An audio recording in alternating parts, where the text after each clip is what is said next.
Hey plastic model builders, welcome back. So this is the B-1B Lancer by Revell, 1/48 scale. What we did last time, we put missiles on their rotaries, we put the landing gear bay doors in, assembled some engines as you can see, did lots of fun stuff. That was on the last episode.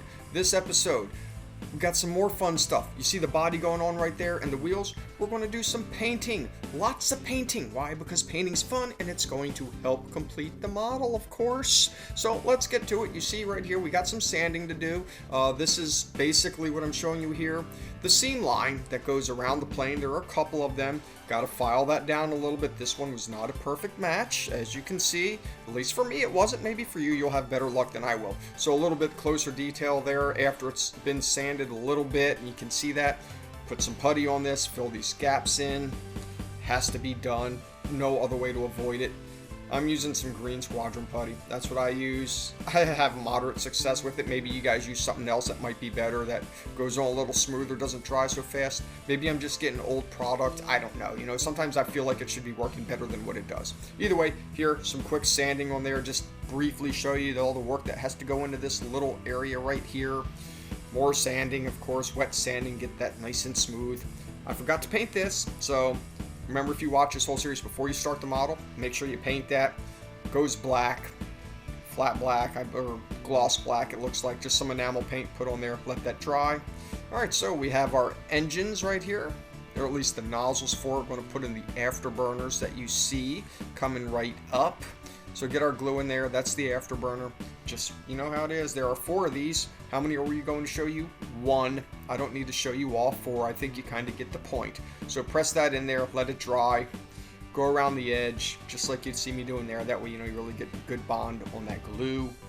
So here, putting in an antenna, put the glue on, put some on the antenna, really small part. No other way to do this, kind of just hope it stays. If it doesn't, use your little knife and press it down, line it up, make it look pretty. Alright, so here's the top piece, goes right on top of the plane. Some people have modified these, you know, they glue them in and then make the hatches actually look open. Putting in the other antenna, pop it in, just like that, line it up, make it look pretty. Model making madness. Alright, so gluing on the cover, I should say the canopy, not even really a canopy, it's just a windshield. It's a windshield, let's call it what it is. So gluing on the windshield, I use my white glue. Use whatever you want, Elmer's. Placing that on like so.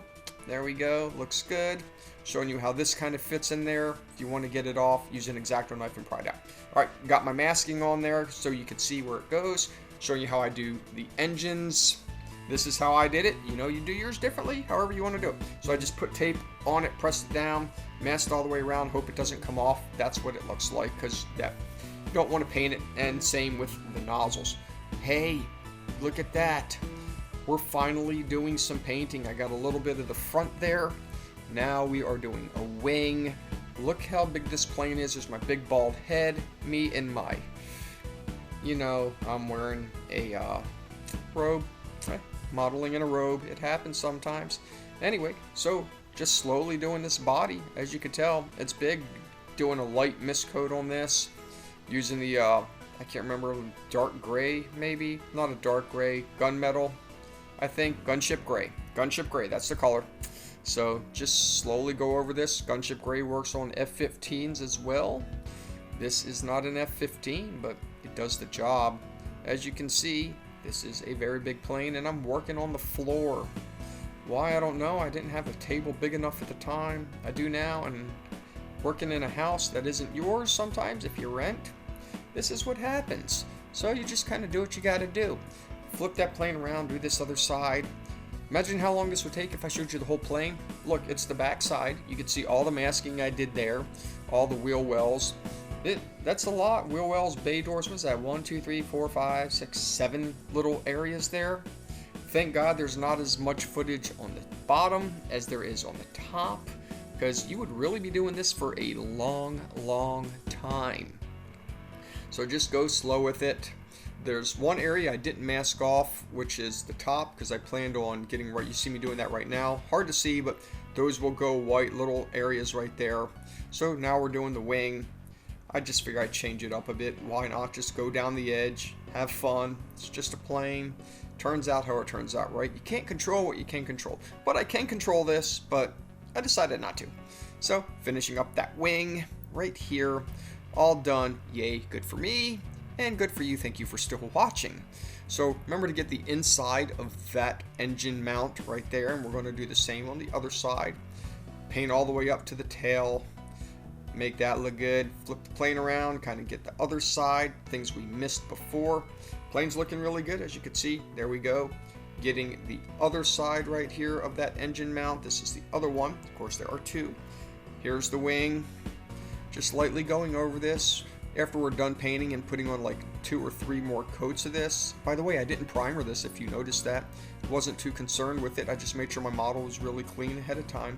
Just rub it down with some rubbing alcohol or something. You'll see all the dirt coming off and all the oils, whatever's left on there. Yes, I washed my parts beforehand, but you know what? You touch them a lot. At least I do, because I don't know how to keep my hands clean or covered. So here we go. Here's one of the engines. Got 2 of these. We're going to show you one. No need to show you both, of course. Why? Because this one does the job, and you're just here to kind of see what I'm doing. Granted, you don't even have to see this, because paint is paint. But I can at least show you the areas that don't get painted, and that's the important thing. So here we go. That is a nozzle right there that you see me painting. The intake, 2 of those, of course. The reason I painted those separately is because it was easier for me, because the inside of the engine goes white and part of it stays gray. Ladder door, 1 of those.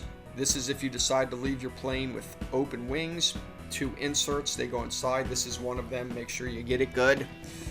Got some bay doors and some landing doors. Lots of those. Here's one of them. Finishing that up. We're not going to show you the other one. Just go along the edge right there. See, I have that tape. Bay doors, obviously. Here is a landing gear door for the rear doors. Boom. That's painted. Paint the other one. Make sure it doesn't blow away. Front landing gear door right here. Get that. And we have 2 of these right here. May as well just show you both. Why? Because they're small. So there we go. Now we got 2 more landing gear doors. Front landing gear, of course. These go in the back. They have 2 different styles of these, in and out. So when you do one side, you will have to flip it just to get that little notch. Do that one and the other. Here are the canards, same color. Make sure they don't blow away. Make sure they're mounted. Blew away. How about that? I knew that was going to happen. Of course you didn't. Here we go, painting the other sides. Wanted to show you that. Those go a bit faster. The tail fins, did those all at once because they're mounted together. Not glued, just mounted, I feel, for ease. So here we go, painting the rest of this one. Make sure you get the inside too, because you know that thing will move on you. Now, there it is. Get that side. Just, you know, it's all about how you do it. I also had it blocked to see that way it wouldn't flop all over the place. It just hits my little jar there of Old Spice, my favorite McCormick Cajun spice. I cook with that a lot. Check out my cooking channel. No, really don't, because I don't have one. So maybe I should do that. I don't know, but too many channels is too many channels. Anyway, here we go. See this. Watch that. I do have an R2-D2 channel. Maybe try and find that, build an R2-D2. I'm not posting a link. Here's a gloss coat. So spray on the gloss coat. I did it on everything because you basically have to paint all the wings and the whole entire plane. Make it look pretty, of course. Going over this. Almost done. Not too much. As you can see, I didn't want to get paint all over the place. Doing the tail. Do the other side. Certainly didn't want to touch it while it was wet. Probably should have had a rotary to make this a little easier. But I didn't. So we'll let that dry. Here we go. Now you can see the canards, or not the canards, the back tail fins are actually off and separated out. Just easier to do it that way. Make sure it doesn't stick to the paper either. So here's the underside. You see it's the same thing. Just spray a gloss coat. And as you can see, I'm using an actual can for this, not an airbrush. Why? Just seemed quicker and easier. So guess what? Look, we're doing decals. Of course, because I put the gloss coat on. Engine, front and back, each side, 2 engines. Here we have the wings, of course, not the wings, but you know, the stabilizers. Put on decals there on both sides. We're not going to show you all the decals today. We are going to show you some on the next episode, though, in 2 weeks. The wings were the hardest because you got these long ones. I know people say to cut them up in bits, but I figured I'd try it in one whole section. It did break a little bit on one of them. But, you know, I mean, it's just a model, right? So stuff's always fixable. You can order more unless you're me, which you're cheap and you just don't feel like doing it because it's just a model and it's supposed to be fun. Unless you're doing it for a job, in which case, really, you know, it's no longer fun because you have to appease a client and not yourself. I don't have to please clients, I just have to appease you. And even though I get rude comments at times, thank you for watching my videos, right? Yes, exactly. So, put this on the wing. Goes right towards the end there. This way you can see where they go. See how that goes. Really don't have to play with these too much, because there's one more wing piece. As you see, it's going to slide on and pretty much line up right with the other wing edge that you see right there. We're going to have to pull it a little bit forward and adjust it. And there we go. Like butter, it's perfect. Good way to align these. You see me doing this one right here is all one swoop. Get yourself a straight edge ruler. Look at that. Just kind of put it on there, press it up against there. Hope it works out pretty. And it will. So see, there you have it. Looks nice. Clap, clap, clap. Anyway, we're going to put on one of those. Gets a bunch of those. I'd like to thank you for watching this video. This is what's coming up next. More decals, more assembly. Subscribe, comment, and like. You know, that way you can see the latest video when it comes out every 2 weeks. Putting on the landing gear. You know I like likes and I always respond to comments. Anyway, until next time, see ya!